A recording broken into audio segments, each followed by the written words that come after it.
শুভ সকাল। আমরা আজকের খুলনা আর্ট একাডেমি থেকে আপনাদের সকলের জন্য শুভকামনা করে আমরা একটি ভিডিও শুরু করছি।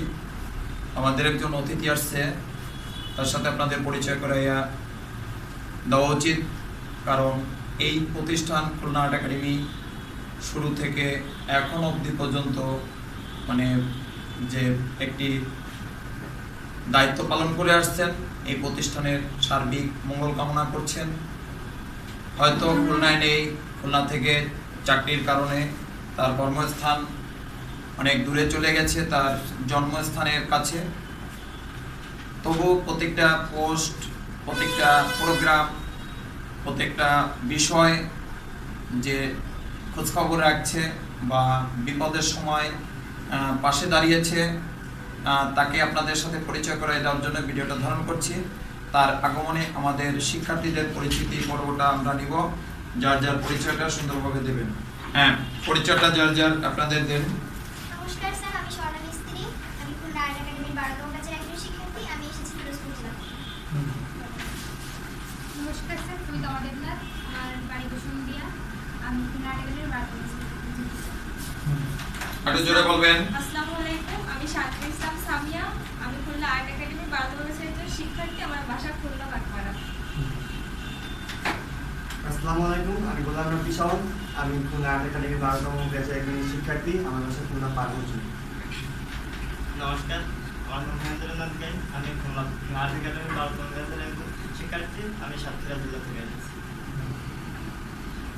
আমাদের হাতে যার ক্যামেরার দায়িত্বে যে পালন করছে তার পরিচয়টা আমরা আবার নিব। তার হাতে ক্যামেরা নিলাম। স্যার, আমার নাম পরীক্ষা, আমি খুলনা আর্ট একাডেমির একজন ছাত্র, আমি নড়াইল জেলা থেকে আসছি। আমরা সকল শিক্ষার্থীদের শুভকামনা করছি, কারণ আপনারাও সবাই শুভকামনা করবেন। তাদের পরীক্ষা খুব কাছে, 17 তারিখ ঢাকা বিশ্ববিদ্যালয় পরীক্ষা দেবে, তাই আমরা তাদেরকে বিভিন্নভাবে পরীক্ষা নেওয়ার চেষ্টা করছি। আমরা তাদেরকে বিভিন্ন প্রশ্নের মাধ্যমে, প্রশ্নের যে মাইন্ড পেন্স বা তাদের ক্রিয়েটিভিটি করার জন্য, তাদেরকে মেধা যাচাই করার জন্য তাদেরকে আমরা একটু অন্যের চেয়ে, অন্য প্রতিষ্ঠানের চেয়ে একটু ভিন্ন মাত্রায় তাদের কিছু পরীক্ষা আমরা নিয়েছি।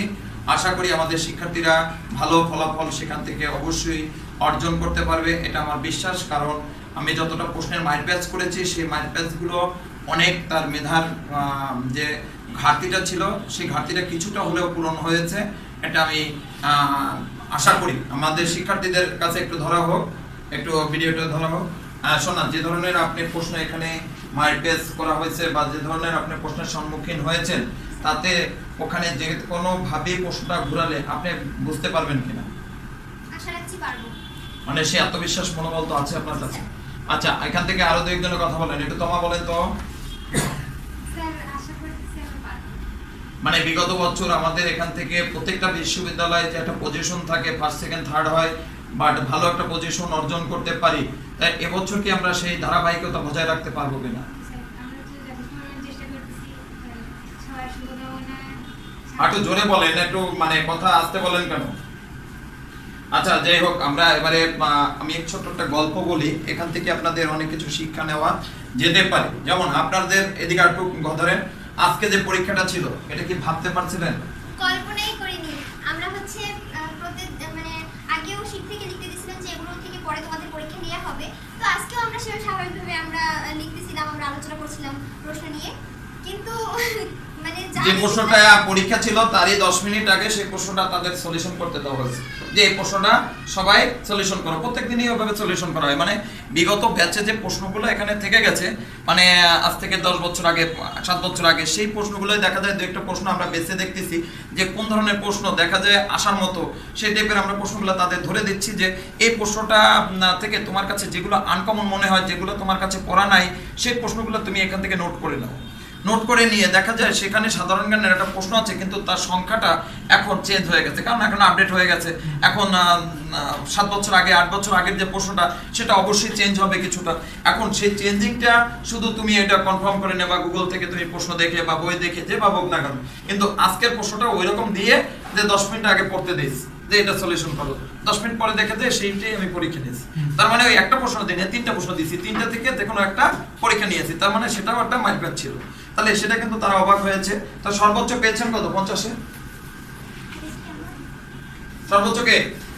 স্যার আমি কত পেয়েছেন? 50।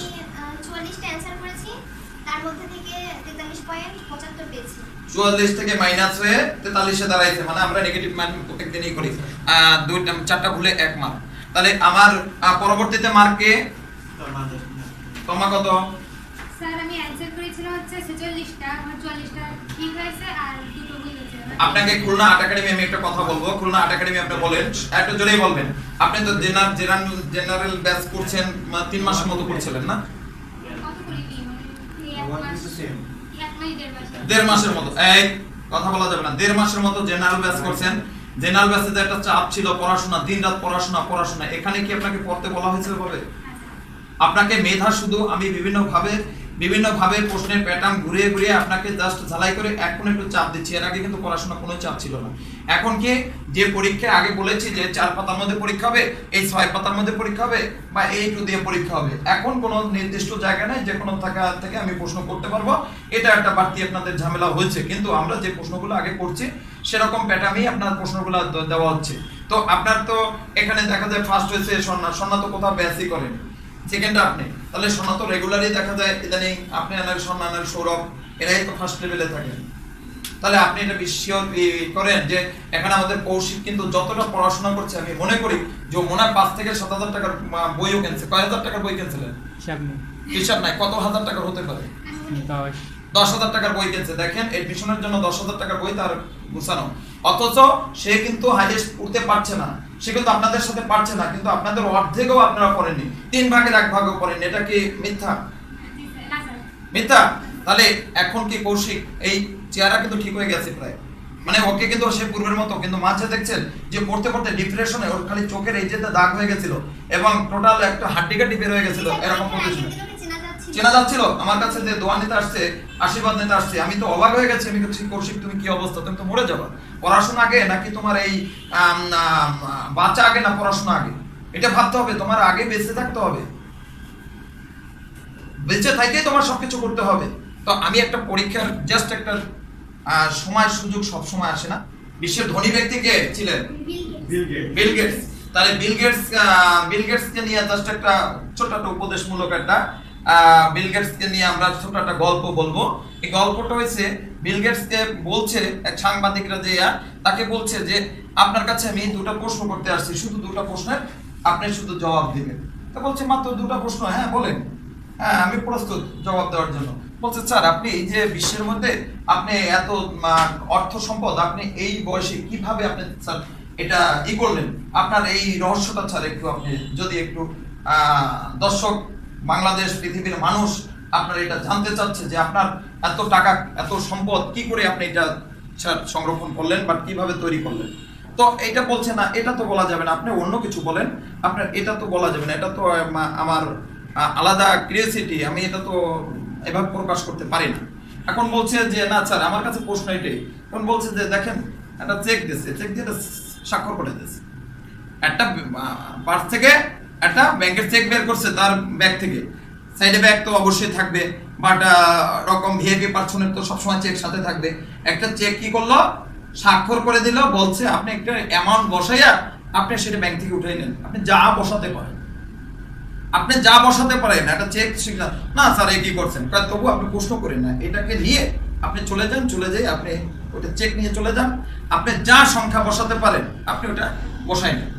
এখন বলছে না স্যার এটা আমি স্যার আমি তো টাকার জন্য আসি না স্যার, আমি প্রশ্নটা জবাবের জন্য আসছি। তো বলছে না আপনি এটা সিগনেচার করে আপনি চলে যান, আপনি এটা যা সংখ্যা বসাতে পারেন আপনি বসায় চলে যান।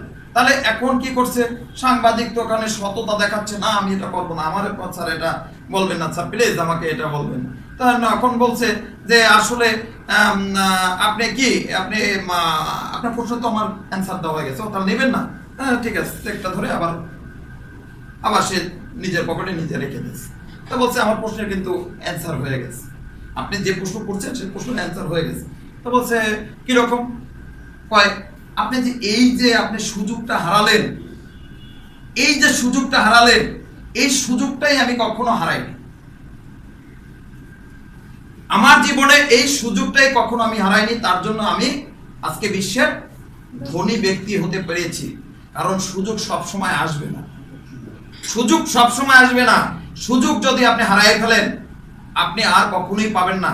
তখন বলছে যে সাংবাদিকে কি বলছে, যে আপনি টাকাটা নিলেন, আপনার এখান যদি 10,000 কোটি টাকাও আপনি লিখতেন, আপনি লিখতে পারতেন। আপনি যদি 1 হাত মানে আরো বেশি সংখ্যা আপনি দিতে পারতেন, আপনি সেভাবে দিতে পারতেন।